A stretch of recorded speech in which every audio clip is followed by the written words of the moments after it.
नमस्कार मित्रों। नाक से खून आना समस्या वाली बात होती है और सबके साथ कभी न कभी ये फेस हो ही जाता है अमूमन।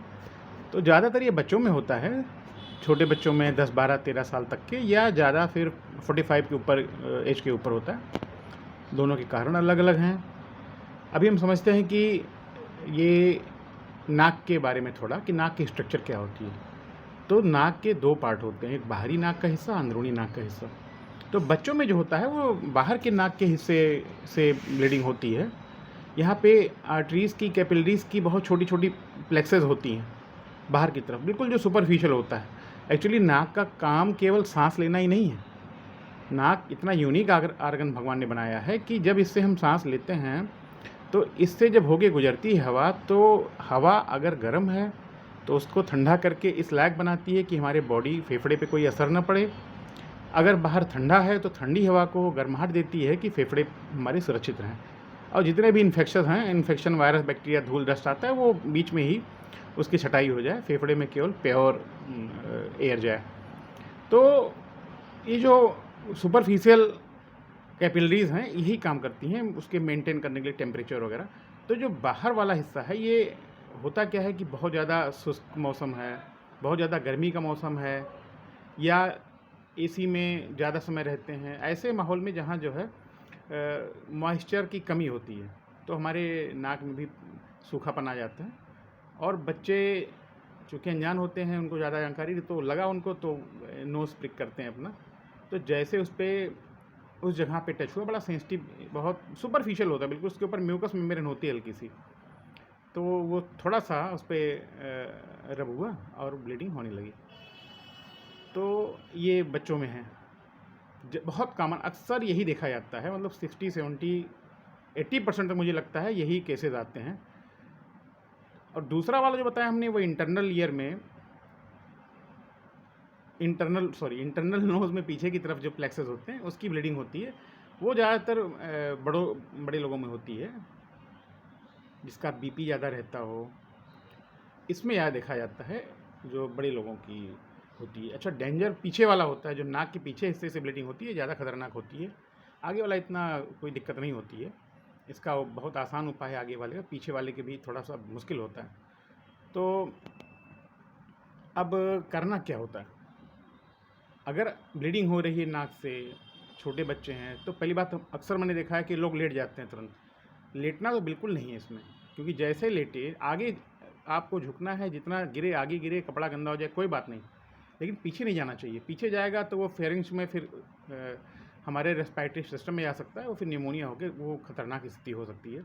तो पहली बात, आगे झुक के ये जो आगे का जो सॉफ्ट हिस्सा है, बोन के नीचे वाला, इसको कस के दोनों उंगली से और अंगूठे से पकड़ना है, कस के, केवल पार्शियल हिस्सा नहीं, पूरा, और ऐसे झुका लेना है।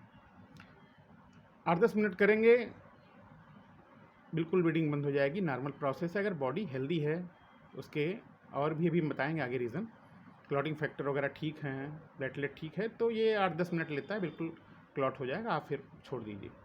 अब लोग करते क्या, मैंने देखा है, 2-3 मिनट बीता नहीं, एक्चुअली उस समय टाइम बीतना लगता है, टाइम बीत ही नहीं रहा, तो बीच में छोड़ के देखते हैं रुका कि नहीं। बीच में छोड़ा नहीं, अभी पूरी फाइब्रिन बन नहीं पाई थी, फिर ब्लीडिंग होने लगा, फिर घबरा गया, अरे ये क्या, फिर दबाया, फिर चेक करते। चेक बिल्कुल नहीं करना है, आप अलार्म लगा दो, घड़ी देखो कहीं आसपास हो, 8 से 10 मिनट कम से कम, 1-2 मिनट और इंतजार कर लो, ठीक है, कस के पिच कर रहा है, झुका के बैठिए, तुरंत शांत हो जाए बिल्कुल ये। और फिर जब ये, अभी तो रुक गया, समस्या क्या आती है, जब ये अंदर क्लॉट बन गया, बॉडी ने उसको बना दिया ब्लीडिंग रोकने के लिए, तो अब नाक में एक नया चीज़ आया, क्लॉट बन गया, तो वो इरिटेट करता है कि लाओ उसको निकालें हम, लाओ उसको हम साफ़ करें। तो ये बड़ा खतरनाक, जैसे आपने उसको निकालने का प्रयास किया, नाक छिड़क के या जोर लगा के या उंगली, फिर वो शुरू हो जाएगा ब्लीडिंग। तो इसको कंट्रोल करना है, बिल्कुल टच नहीं करना है, 24 घंटे में वो परमानेंट पूरा वहाँ पे रिपेयरिंग हो जाती है। तो प्रयास करें 24 घंटे तक, जैसे फुलनेस लग रही है आपको, जो भी फीलिंग हो रही है, रहने दें, छूना बिल्कुल नहीं है, ये काम करना है। तो ये तो आप अपने घर पे कर सकते हैं, कहीं भी हो, रास्ते में हो, तो आप ये ट्रीटमेंट कर सकते हैं, कस के दबा के आगे झुक के बैठ जाएं, लेटना बिल्कुल नहीं है। कभी कभी क्या होता है, जब पीछे के हिस्से से आता है तो लोगों को मालूम ही नहीं होता, वो बस उनको एहसास होता है कि बार बार उनको घूंट आ रही है। जैसे हम लोग पानी पीते हैं ना, बार बार लगता है कुछ घूंट आ रही है, तो क्या है ये। तो जब कभी वो थूक के देखा, उसको पता लगा रही तो ब्लड है, घबरा गए। तो उसमें क्या होता है कि आप मेडिसिन किसी डॉक्टर के पास पहुंच जाएं तो हम लोग तो तुरंत उसको व्यवस्था करेंगे। अपने आप करने में थोड़ी इसमें समस्या होती है। फ़िलहाल क्या करना है कि कहीं से बर्फ़ मिल जाए, दोनों केसेस में है, आगे वाले पीछे वाले में। तो आप नाक के हिस्से के पास यहाँ बर्फ़ रख के कपड़े में लपेट के या पन्नी में लपेट के आप सिकाई करें। सर के ऊपर गीला कपड़ा रख सकते हैं, ये साइड में आप बर्फ़ की सिकाई कर सकते हैं, ठंडे पानी सिकाई कर सकते हैं। थोड़ी देर में आराम मिल जाता है अगर क्लॉटिंग फैक्टर वगैरह ठीक है। नहीं तो आपको फिर नज़दीकी हॉस्पिटल या डॉक्टर्स के पास जाएं, तो फिर वो मैनेज हो जाएगा। मेडिसिन भी आती है और ठीक करने का। अभी बहुत ज़्यादा हो रहा है, कंट्रोल नहीं हो रहा है घर पे। आपने किया 8-10 मिनट 12 मिनट फिर भी नहीं, तो फिर आपको डॉक्टर से संपर्क करना चाहिए, हॉस्पिटल जाना चाहिए। इसमें क्या करते हैं, पैकिंग करते हैं। फिर बनी बनाई रुई की और पट्टी की आती है जो है काज पीस, तो उसको लेके पूरी पैकिंग करनी पड़ती है, पूरी नेज़ल कैविटी को फिल करना पड़ता है। तो एंटीरियर हो चाहे पोस्टीरियर, पूरी पैकिंग की जाती है। अगर ब्लीडिंग नहीं रुक रही है तो फिर ये मामला शांत होता है। तो होम्योपैथी इसमें क्या कर सकती है मित्रों, इसके कारण बहुत हैं। जैसे हमने बताया ना अभी, सबसे एक बेसिक कारण जो सबसे कॉमन मिलता है कि नाक की अंदरूनी जो त्वचा है सूख जाती है, और हमको एहसास होता है कि इसको हम लाओ साफ़ करें, उसी चक्कर में ब्लीडिंग होती है, एंटीरियर पोर्शन वाली। दूसरा इसमें और कारण क्या आते हैं कि अगर किसी का प्लेटलेट कम है तो भी ये चांसेस हो सकता है। बीपी ज़्यादा है तब भी नाक से खून आ सकता है। और फिर अगर कोई मेडिसिन ले रहे हों, ब्लड थिनर वगैरह, जैसे लोग हार्ट के मरीजों को दी जाती है, एस्पिरिन, वेलफेरिन, तो इसके साइड इफ़ेक्ट भी हैं, क्योंकि खून पतला हो जाता है और कहीं से भी लीकेज हो सकती है। आँख में लोग खून निकल आता है, कान से, नाक से। तो एपिस्टेक्सिस बड़ा कॉमन, नाक से खून आना ऐसे केसेस में। तो इसको ध्यान देना पड़ता है, अपने डॉक्टर से मिलकर इसकी डोज़ कम करानी चाहिए। और बीपी के पेशेंट को बीपी का ट्रीटमेंट लेना चाहिए, केवल लापरवाही नहीं। आप होम्योपैथिक से लें, एलोपैथिक से लें, लेकिन ज़रूर लेना चाहिए, कभी भी लापरवाही नहीं करना चाहिए। फिर इसमें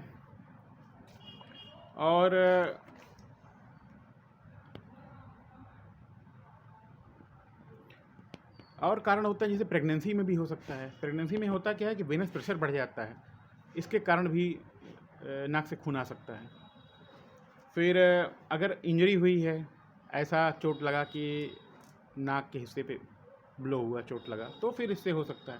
अगर अपर रेस्पिरेटरी ट्रैक्ट इन्फेक्शन है, उसके भी हो सकता है। एलर्जी किसी को रहता हो, उससे भी हो सकता है। साइनसाइटिस की प्रॉब्लम हो, उसमें भी हो सकता है। तो कारण इसके बहुत हैं। अगर कारण क्लियर कट लगता है तो इसका तो बहुत आसान इलाज है। एक सबसे मैंने देखा है, मेरे कई पेशेंट मैंने इसको ठीक किए कि सब कुछ ये नॉर्मल था, फिर भी हो रहा था। मैंने जब और इन्वेस्टिगेशन कराया और हिस्ट्री ली तो पता लगा लीवर की प्रॉब्लम है। तो लीवर के सिरोसिस या सिरोसिस के पहले स्टेज में ये बहुत कॉमन है, नाक से खून आना, क्योंकि जो क्लॉटिंग फैक्टर्स होते हैं ये लीवर में ही बनते हैं इनका। अगर लीवर ठीक से काम नहीं कर रहा है तो वो नहीं बनेगा और फिर नाक से खून आ सकता है। मैंने देखा है इसके केसेस को।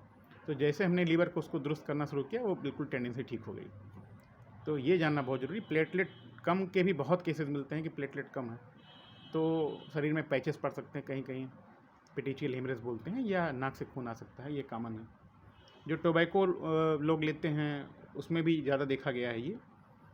अब इसकी डायग्नोसिस कैसे करते हैं देखते करते, तो एक तो हम सीधे ही देख सकते हैं क्लिनिक पे ही।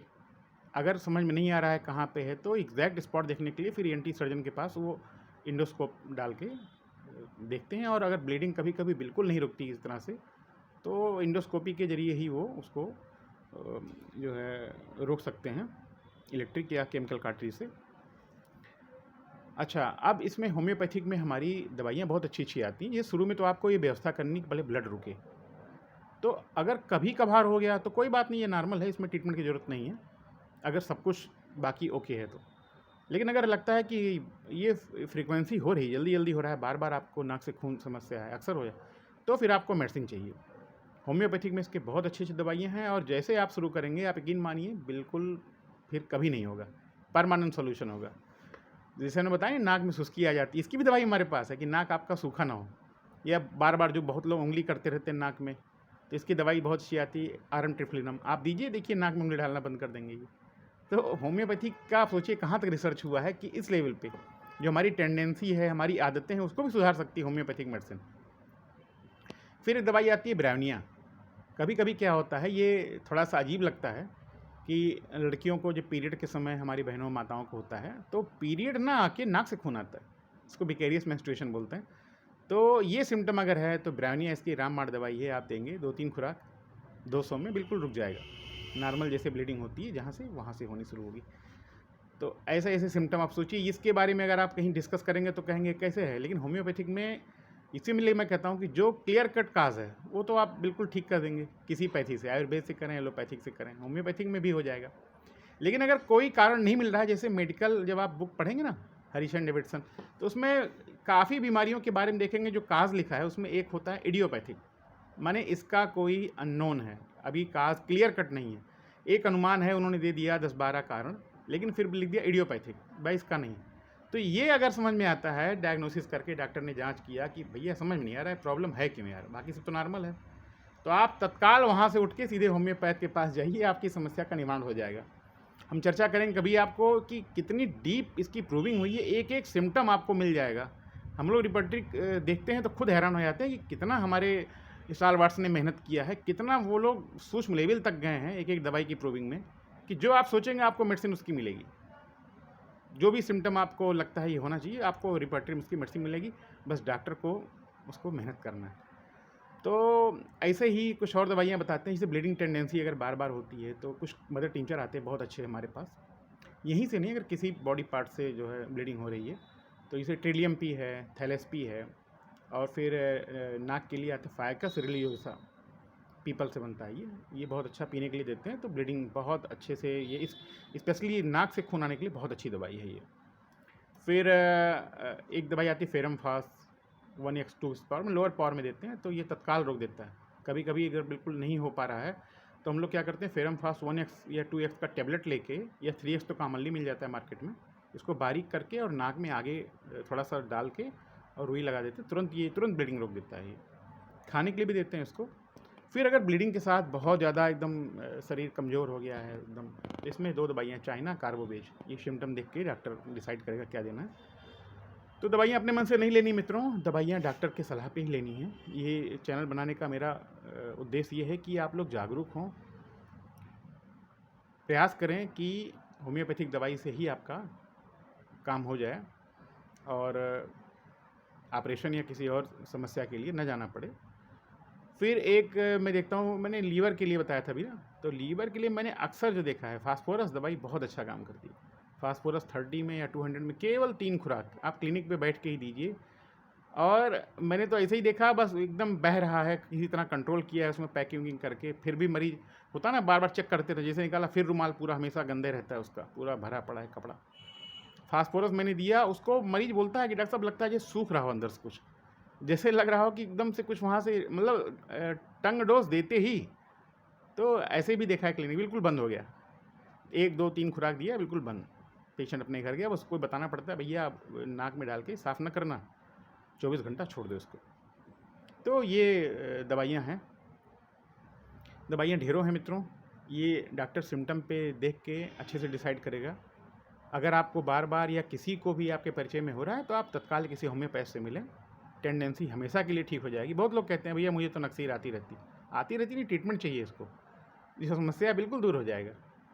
और दूसरा क्या करना है, अगर बार बार खुश्की होती है तो हमने बताया दवाई हमारे पास आती है, आप उसको लेंगे तो ठीक हो जाएगा हमेशा के लिए।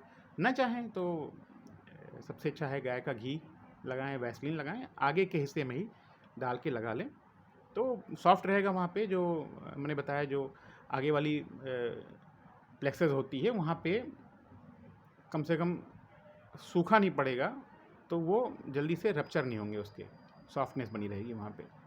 ठीक है, तो ये कुछ करना है मित्रों।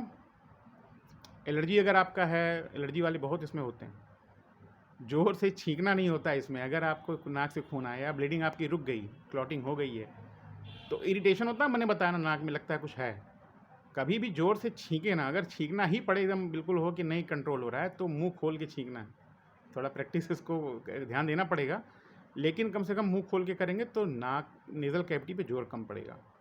और मैंने एक चीज़ बताया, जब भी आप पैकिंग करें या उंगली से पिंच करके झुक के सिर रखना है इसे, तो उस समय लगातार मुंह से सांस लेना है, नाक से बिल्कुल नहीं लेना है। उसको बिल्कुल रेस्ट देना है, कंप्लीट रेस्ट देना है। हवा के प्रेशर से भी वहाँ पे कोई जोर न पड़े, इसलिए जल्दी से तुरंत वहाँ फाइब्रिन का निर्माण होकर क्लॉटिंग बन जाएगा और ब्लीडिंग तुरंत रुक जाएगी। तो यही छोटी छोटी चीज़ें हैं, ये आराम से ठीक हो जाता है। अगर कुछ और पूछना हो तो आप व्हाट्सअप करके डिटेल जानकारी ले सकते हैं। Thank you.